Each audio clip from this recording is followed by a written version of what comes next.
Hey guys, it is your host, Mr. Ghost, with the Real Talk Podcast. 2 days ago, our nation was struck with a tragedy as two National Guardsmen were shot in Washington, D.C. Unfortunately, Sarah Becktorm lost her life. She ended up succumbing to her injuries, while Andrew Wolf is still fighting for his life. And the shooter in this is a national from Afghanistan that came into the United States under Operation Allies Refuge. Under the Biden administration, there wasn't enough time to vet these people, and we just let them flood our streets. And we've watched our streets here in America just be riddled with crime, civil unrest, and Trump vowed to bring law and order back within this country, and he did so by activating the National Guard in our nation's capital. And it has proven to be very fruitful. Crime and overall is down, you know what I'm saying, besides with what happened on Wednesday. But there's a lot about this shooter that is coming to light. And this should be eye-opening for every American, regardless of the political spectrum you're on, okay? That there has to be some form of accountability when it comes to our politicians and who we allow into this country. Because at the end of the day, I'm an American, born and bred here in this land. Now, if you cannot simulate into our society, you got to go. But we're going to go look at the details on this shooter, and we'll dive deep into it.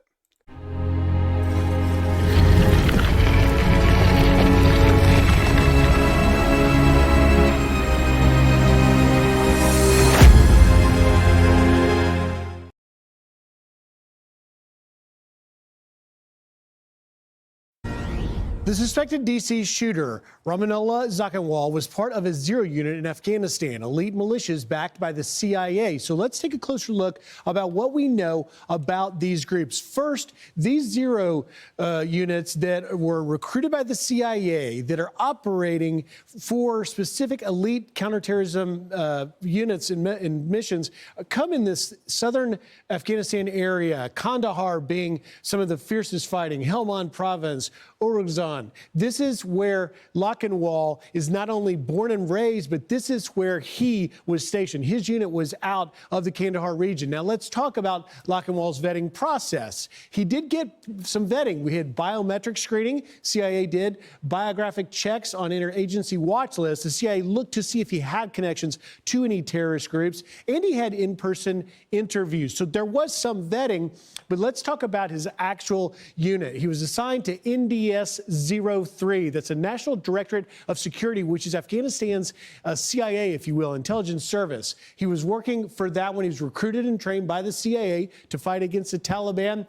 But these units were operating outside the chain of command of U.S. and Afghan forces. That's significant. That suggests he may have seen some significant fighting in missions, because these Zero units are known for their brutality. Some called them death squads. Let's bring in now Laura Burns, head of terrorism research program on extremism at George Washington University and former FBI supervisory special agent. Laura, we're learning a lot more about Zakhanwal and the fact that he's part of this Zero unit, but yet we're also looking into how he makes it across the country to carry out this ambush. What are your thoughts this morning?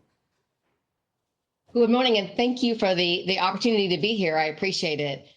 Yes, this Mr. Zakhanwal's pathway from Washington to D.C., you know, it raises some interesting questions, right? Questions like, was Mr. Zakhanwal already radicalized before he migrated to the United States? Did he come here with the intent to commit an act of terrorism when he found the opportunity? Or rather, did he migrate here with good intentions and for some reason become disaffected with society or fail to assimilate, and then self-radicalize and then decide to mobilize with a target of opportunity?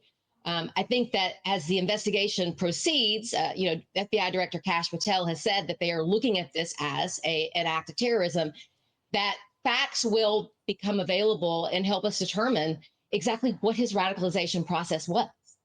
You know, Laura, FBI Director Kash Patel talked a little bit about Zakhanwal's relationship with Afghanistan partner forces. Listen here. There is confirmation now that the subject had a relationship in Afghanistan with partner forces. This individual is in this country for one reason and one reason alone, because of the disastrous withdrawal from the Biden administration and the failure to vet anyway, in any way, shape, or form, this individual and countless others. And this administration has taken the rightful step to stop any further allowance of people with this similar background into the country. So, Laura, clearly Lockenwall ends up here because of his partnership with our U.S. forces, with the CIA. And it appears he did have vetting, as I just pointed out, but yet there are still links, weak links in this vetting process. Explain your sort of view of that.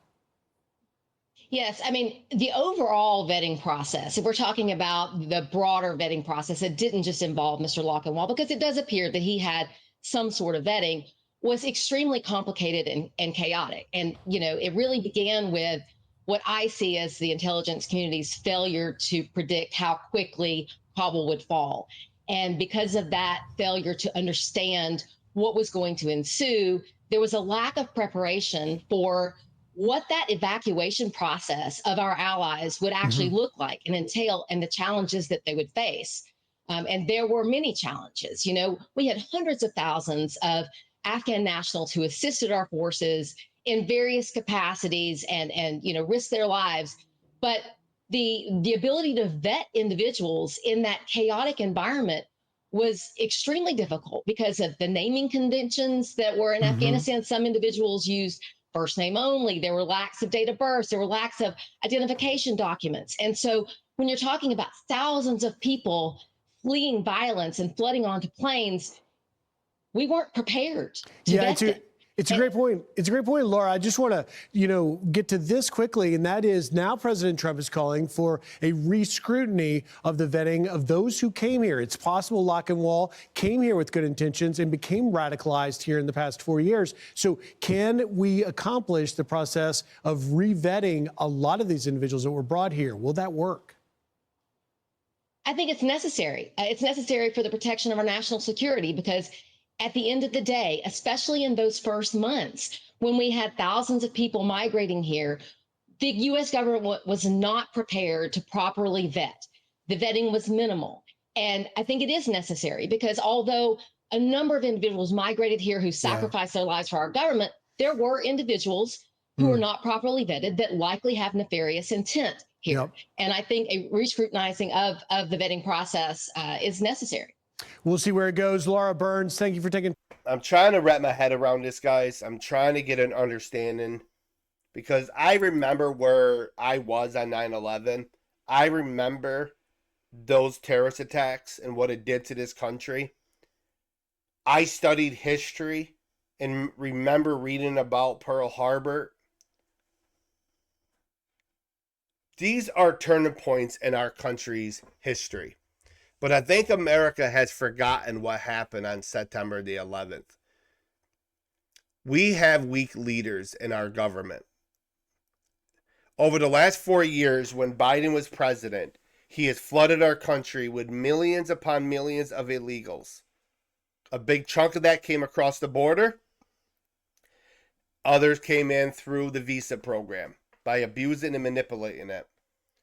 Okay, his disastrous withdrawal of Afghanistan with 190,000 Afghans. How many of those individuals are truly here to have a better life? Listen, no foreign country can ever invade the United States militarily, but they can plant their seeds and destroy us through ideology, and eventually have sleeper cells in this country. There's been many CIA people coming out blowing the whistle saying, hey, the enemies are here. Just waiting for their moment to strike. I mean, granted, this wasn't a massive terrorist attack, but still, we lost an American service member so young in her age, and we have another fighting for his life. I know many people are going to sit out there and say, well, Trump's they deployed the National Guard. Well, maybe the damn Democrats should start taking accountability for the lawlessness in their cities. Okay? The civil unrest in our cities throughout this country is ridiculous. But I could tell you a lot of Americans are all for this. They want to be able to walk the streets in peace. They want to be able to go out and eat without being robbed or murdered. People want to ride the subways without being killed. Our National Guardsmen should be standing point without the fear of being killed. But see, this is the problem when you got weak leaders. Biden was a weak leader. Obama was a weak leader. Clinton was weak. Okay?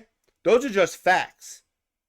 Clinton had an opportunity to take out Osama bin Laden, and he just failed to do so. You know, when you have weak leaders and they just open the door, they turn on this faucet, sometimes it's harder to shut off. Because if Trump's numbers are correct, and we stand at 20 million that were flooded into this country in 4 years, we got a problem, guys.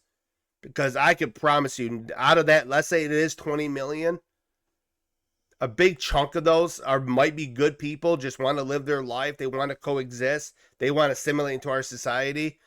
But there is quite a bit that are probably here. We're just waiting for an October 7th style day. That's what I fear. Not in the fear in the sense I'm hiding, per se. Just within the terminology, you know what I'm saying? I don't want this country to hurt no more. I don't want this country to fall. I don't want this country to turn into a cesspool. I don't want this country to go back. Okay? I want this country to keep pushing forward. So that my great-great-great-grandchildren can wake up day and have life, liberty, and the pursuit of happiness. Or they'll have their freedom still. But if we keep flooding our countries with foreigners that don't want to assimilate, they want to change our way of life, I can promise you, keep it up. Because eventually our women who fought so hard for their civil rights, the right to vote, the right to have their own private spaces, that'll be stripped away. You think you're going to have the freedom of religion in 100, 200 years from now if we keep this road? We're not. There is a great evil in this country that wants to overthrow us, that wants to undermine our way of life, that can care less about the American people. And I'll be damned if I just sit by and remain silent. That's why I've been doing these podcasts. And I rely upon you guys sharing the message. Making sure you guys are subscribed. And guys, listen, I yield the floor, but I'm going to catch you guys in the next one. God bless you guys. Stay safe out there. USA all the way, baby.